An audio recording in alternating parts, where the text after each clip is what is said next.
প্রথমে আমরা একটু স্লোগান দিব, তারপর আমরা কথা বলবো।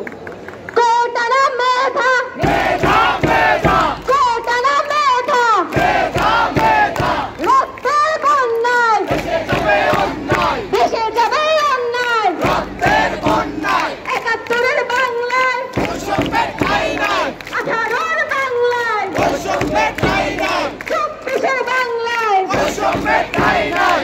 আচ্ছা, প্রথমেই আমি বলতে চাই, আমরা সবাই এখানে জড়ো হয়েছি, আমরা সবাই এক।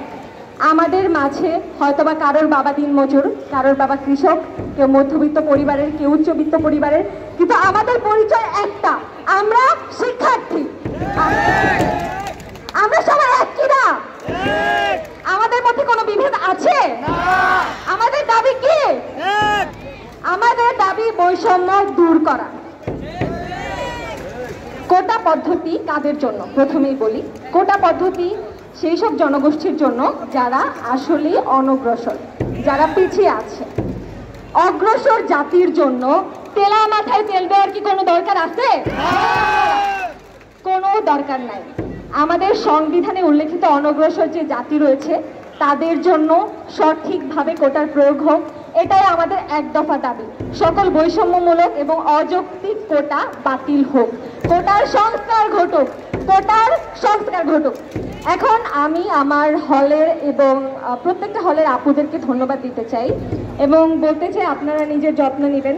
আপনাদের জন্য পুরো বাংলাদেশ প্রাউড ফিল করছে। আপনারা এক একজন বাঘিনী, আপনারা এক একজন বন্যী শিখা।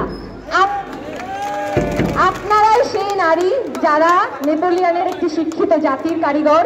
আপনারাই সেই নারী যারা প্রসব বেদনা সহ্য করতে পারেন। আপনারা কি দুর্বল? আপনারা কি দুর্বল? ভাইয়ারা বলেন, আপনারা কি দুর্বল? আচ্ছা, এখন আমরা মেয়েদের জন্য স্লোগান দিব। নারী যেখানে অগ্রসর, কোটা সেখানে হাস্যকর। নারী যেখানে অগ্রসর, নারী যেখানে অগ্রসর,